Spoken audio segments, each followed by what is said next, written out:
एक लड़का होता है, उसका नाम शिबू रहता है। वो बहुत सीधा साधा लड़का रहता है। उसको बस अपने पढ़ाई से मतलब रहता है और उसका कोई दोस्त भी नहीं था।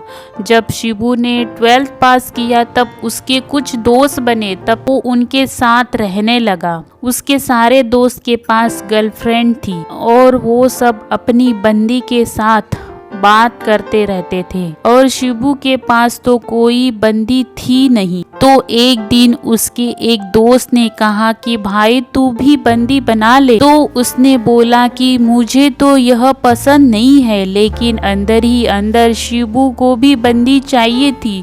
आजकल लड़के खाने के बिना रह लेते मगर बंदी के बिना नहीं रह पाते। तब शिबू ने इंस्टाग्राम ऐप डाउनलोड किया और उसमें वो अपने लिए बंदी ढूंढ रहा था, पर उसको बस निराशा हाथ लगी। तब उसने अपने एक दोस्त से कहा, जिसका नाम शिबू था। शिबू ने सोनू से कहा, मुझसे तो कोई बंदी बनती ही नहीं है, तो तू बनवा देना। तब सोनू ने कहा, ठीक है, मैं देखता हूँ तेरे लिए कोई अच्छी सी प्यारी सी लड़की। तब सोनू ने एक लड़की देखी, उसका नाम प्रियांशी था और उसकी फोटो शिबू को दिखाई। कुछ देख ये कैसी है, इससे तेरी बात करूँ? तो शिबू ने कहा, हाँ हाँ कर। सोनू ने भी शिबू के लिए प्रियांशी से बात करी। प्रियांशी बोली, ठीक है, मगर पहले मैं उस लड़के की फोटो देखना चाहती हूँ। तो सोनू ने तुरंत शिबू की इंस्टाग्राम आईडी दी। प्रियांशी इसकी इंस्टाग्राम आईडी खोली तो उसको शिबू पसंद आ गया, लेकिन प्रियांशी पहले शिबू को जानना चाहती थी, इसलिए वो पहले चाहती थी कि शिबू से दोस्ती करे। जब प्रियांशी ने सोनू से कहा लड़का तो अच्छा है, तो सोनू ने कहा तो बात करो, इससे चैट करो, मैसेज करो। प्रियांशी ने कहा पहले उसको तो बोलो मुझे मैसेज कर। सोनू ने कहा ओके, बोल दूंगा उसे मैसेज करने। तब अगले दिन शिबू ने मैसेज किया प्रियांशी को, तो उसने तुरंत रिप्लाई दिया और धीरे धीरे उन लोगों की बातें होने लगी। बात होते होते एक दिन दोनों का नंबर एक्सचेंज हुआ। फिर वह दोनों की कॉल पर बात होने लगी। बात करते करते बहुत ही गहरी दोस्ती हुई। फिर यह दोस्ती कब प्यार में बदल गई पता ही नहीं चला। एक दिन प्रियांशी ने शिबू से प्रपोज किया। शिबू तो पहली नज़र में ही प्रियांशी से प्यार करने लगा।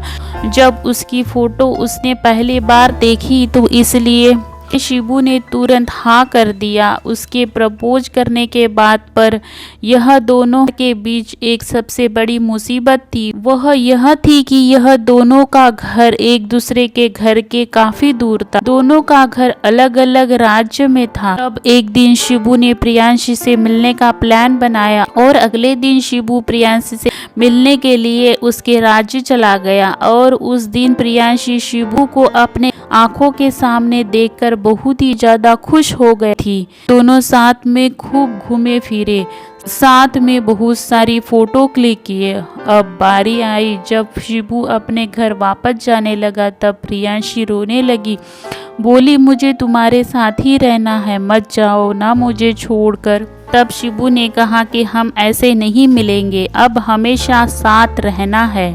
तब प्रियांशी ने रोते रोते कहा कि वो कैसे होगा? तो शिबू ने कहा कि उसके लिए हम दोनों को जॉब लेना हो। और वह दोनों ने प्लान बनाया कि जब तक हम दोनों नौकरी नहीं लेते तब तक हम अपने घर वालों को नहीं बताएंगे।